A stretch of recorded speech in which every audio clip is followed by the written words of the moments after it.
Isang pagpupugay para sa ating pambansang bayani.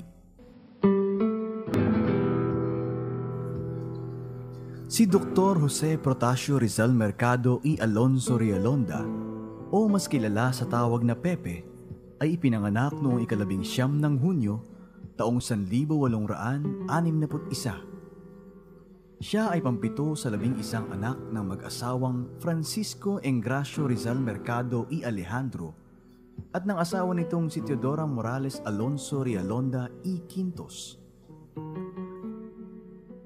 Sa musmus na gulang pa lamang ay namulat na si Pepe sa kabutihang asal dahil sa turo ng kanyang unang guro, ang kanyang ina. Siya ay lumaking matapang, may paninindigan at may takot sa Diyos. Ang pagiging isang optalmologo, arkitekto, iskultor, pintor at manunulat ay ilan lamang sa mga larangan na kanyang dinalubhasa.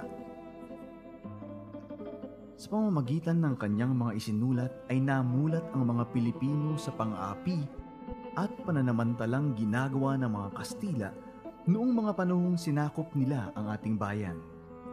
Nabuhay sa puso ng mga Pilipino ang kanilang galit sa pamahalaan. Ang kanyang mga nobela ang nagpasiklab sa ating damdaming makabansa upang tayo ay maghimagsik at kalaunan ay nakamtan ang tunay na kalayaan mula sa mga mananakop. Ipinaglaban niya ang kanyang pagmamahal sa mga Pilipino at sa Pilipinas ng buong tapang at paninindigan.